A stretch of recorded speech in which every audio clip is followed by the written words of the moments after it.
ಇದು ನೋಡಿ ಬೆಳ್ಳುಳ್ಳಿ ಖಾರದ ದೋಸೆ ಮಾಡಿದ್ದೆ. ಇಂಟ್ರೆಸ್ಟ್ ಇರೋರು ಟ್ರೈ ಮಾಡಿ, ಚೆನ್ನಾಗಿತ್ತು.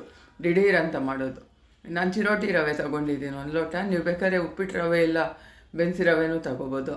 ಅದೇ ಲೋಟದಲ್ಲಿ ಅರ್ಧ ಲೋಟ ಅಕ್ಕಿ ಹಿಟ್ಟು, ಅರ್ಧ ಲೋಟ ಹುಳಿ ಮಜ್ಜಿಗೆ ಇಲ್ಲ ಮೊಸರು, ಒಂದು ಚಿಕ್ಕದು ಆಲೂಗಡ್ಡೆ, ಬೆಳ್ಳುಳ್ಳಿ, ಖಾರಕ್ಕೆ ಬೇಕಾದಷ್ಟು ಬ್ಯಾಡಗೆ ಮೆಣಸಿನ್ಕಾಯಿ. ಕಲರು ಬರುತ್ತೆ, ಖಾರನೂ ಬರುತ್ತೆ. ಇದು ಸ್ವೀಟ್ ಪೊಟ್ಯಾಟೋನೂ ಹಾಕ್ಕೋಬೋದು, ಅಂದರೆ ಗಂಡ್ಸ್ಗಡ್ಡೆನೂ ಹಾಕ್ಕೋಬೋದು ಆಲೂಗಡ್ಡೆ ಜಾಗದಲ್ಲಿ. ಇವಾಗ ಬೆಳ್ಳುಳ್ಳಿ, ಮೆಣಸಿನ್ಕಾಯಿ, ಆಲೂಗಡ್ಡೆ ಹಾಕ್ಬಿಟ್ಟು ಒಂದು ಸರ್ತಿ ಈ ಥರ ಪಲ್ಸ್ ಕಡೆ ತಿರುಗಿಸ್ಕೊಂಬಿಡಿ, ಆಗುತ್ತೆ. ಇದರಲ್ಲೇ ರವೆ, ಹಿಟ್ಟು, ಮೊಸರು ಎಲ್ಲನೂ ಹಾಕ್ಬಿಟ್ಟು ಕಲ್ಲುಪ್ಪು ಹಾಕ್ತಾಯಿದ್ದೀನಿ ರುಚಿಗೆ ತಕ್ಕಷ್ಟು. ನೀವು ಎಷ್ಟು ಮಾಡ್ತೀರೋ ನೋಡಿಕೊಂಡು ಕಲ್ಲುಪ್ಪು ಇಲ್ಲ ಮಾಮೂಲಿ ಉಪ್ಪು ಹಾಕ್ಕೊಳ್ಳಿ.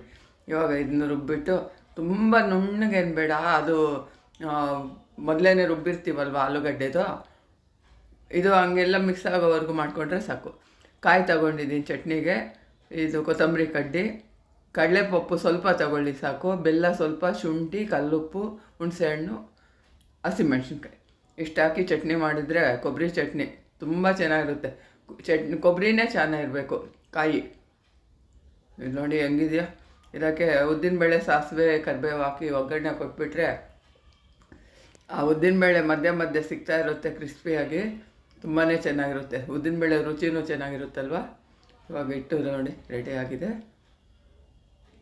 ಚೆನ್ನಾಗಿ ಒಂದು ಸರಿ ತಿರ್ಕೊಂಬಿಟ್ಟು, ಇದೇನು 10 ನಿಮಿಷ 20 ನಿಮಿಷ ಇಡಬೇಕು ಏನೂ ಇಲ್ಲ. ಹೆಂಚು ಕಾದಿದೆ ನೋಡಿ. ನಂದು ಹೆಂಚು ಏನಾಗಿತ್ತು ಅಂದರೆ ಸ್ಟವ್ ಮೇಲೆ ಇಟ್ಬಿಟ್ಟು ಅರ್ಧ ಗಂಟೆ ಬಿಟ್ಬಿಟ್ಟಿದ್ದೀನಿ, ಖಾಲಿದು ಆರಿಸಿದ್ದೀನಿ ಅಂತ. ಅದು 2 ತಿಂಗಳು ಯೂಸೇ ಮಾಡಲಿಲ್ಲ, ಅದಕ್ಕೆ ಹಂಗೆ ಎದ್ಕೊಂಡು ನನಗಿದೆ. ಎಷ್ಟು ಚೆನ್ನಾಗಿತ್ತಲ್ವ ಹೆಂಚು. ಅಂದರೆ ಇವಾಗ ಸರಿ ಮಾಡಿದ್ದೀನಿ ಬಿಡಿ, ಬರ್ತಾಯಿದೆ.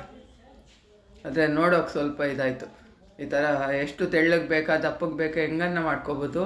ಹೆಂಚ ಮೇಲೆ ಹಾಕಿ ತಿರುಗ್ತಾ ಇದ್ರೇ ಆ ಬೆಳ್ಳುಳ್ಳಿ ಹಾಕಿರ್ತೀವಲ್ವ, 1 ಲೋಟಕ್ಕೆ 1 ಗಡ್ಡೆ ಫುಲ್ ಹಾಕ್ಬೇಕು ನೋಡಿ. ಅದ್ರ ಘಮ ಸುಟ್ಕೊಂಡ್ಬಿಡುತ್ತೆ, ಅಷ್ಟು ಚೆನ್ನಾಗಿರುತ್ತೆ. ತುಪ್ಪ ಸ್ವಲ್ಪ ಹಚ್ಚಿಬಿಟ್ಟು ಇನ್ನೂ ಕ್ರಿಸ್ಪಿ ಬೇಕಾದರೂ ಮಾಡ್ಕೊಳ್ಳಿ. ಇವಾಗ ಕ್ರಿಸ್ಪಿ ಆಗಿದೆ. ಎಣ್ಣೆನೂ ತುಪ್ಪ ಇನ್ನೂ ಜಾಸ್ತಿ ಇಷ್ಟ ಆಗೋರಾಗಿದ್ದರೆ ಹಾಕ್ಕೊಳ್ಳಿ, ಇನ್ನೂ ತುಂಬ ಕ್ರಿಸ್ಪಿ ಆಗುತ್ತೆ ನೋಡಿ. ಗೊತ್ತಾಗುತ್ತಲ್ಲ ಕ್ರಿಸ್ಪಿ ಆಗಿರೋದಾ. ಇವಾಗ ಒಂದೊಂದು ದೋಸೆ ಸರ್ವ್ ಮಾಡ್ಕೊಳ್ಳಿ. ಇದು ಬಿಸಿ ಬಿಸಿ ತಿನ್ಬೇಕು ನೋಡಿ. ಒಬ್ಬರು ತಿಂತಾಯಿದ್ರೆ ಒಬ್ಬರು ಮಾಡಿಕೊಡಿ, ತುಂಬ ಚೆನ್ನಾಗಿರುತ್ತೆ. ಬಡಿಸ್ಕೊಂಡು ಕೊಬ್ಬರಿ ಚಟ್ನಿ ಹಾಕ್ಕೊಂಡು ತಿನ್ನಿ. ಈ ಫಸ್ಟ್ ಟೈಮ್ ಮಾಡೋರಾದರೆ ನಿಮ್ಗೆ ಇಷ್ಟ ಆಗುತ್ತೋ ಇಲ್ವೋ ಸ್ವಲ್ಪ ಮಾಡ್ಕೊಂಡು ನೋಡಿ. ನಮ್ಮನೆಯಲ್ಲಂತೂ ಎಲ್ಲರಿಗೂ ಇಷ್ಟ. ಆಲೂಗಡ್ಡೆ ಕೆಲವ್ರು ತಿನ್ನಲ್ಲ ಅಲ್ವಾ, ನಾನೂ ತಿನ್ನಲ್ಲ ಬಿಡಿ. ಆಲೂಗಡ್ಡೆ ತಿನ್ನದೇ ಇದ್ದರೆ ಗಂಟ್ಸ್ಗಡ್ಡೆ ಹಾಕ್ಕೊಳ್ಳಿ, ಇಲ್ಲಾಂದರೆ ಹಂಗೇನೂ ಮಾಡಿ, ಸಾಫ್ಟಾಗೆ ಬರುತ್ತೆ, ಚೆನ್ನಾಗಿ ಬರುತ್ತೆ. ತುಂಬ ಜನ ಮಾಡ್ಕೊಂಡಿರ್ತೀರಾ, ಗೊತ್ತಿಲ್ಲದೆ ಇರೋರ್ಗೂ ಗೊತ್ತಾಗುತ್ತೆ, ಮರ್ತೋಗಿರೋರ್ಗೆ ನೆನಪು ಬರುತ್ತೆ ಅಂತ ನಾನು ಹೇಗೂ ಮಾಡಿದೆ ಅಲ್ವಾ ತೋರಿಸ್ತಾ ಇದ್ದೀನಿ ನೋಡಿ. ಚಟ್ನಿನೂ ನೋಡಿ ಎಷ್ಟು ಚೆನ್ನಾಗಿ ಬಂದಿತ್ತು. ಚಟ್ನಿ ಕಾಯಿ ಜಾಸ್ತಿ ಹಾಕಿದ್ದೀನಿ. ಮಾಡ್ಕೊಂಡು ನೋಡಿ ಏನಿಸ್ತು ಅಂತ ಕಾಮೆಂಟ್ ಮಾಡಿ. Like, share, subscribe and follow.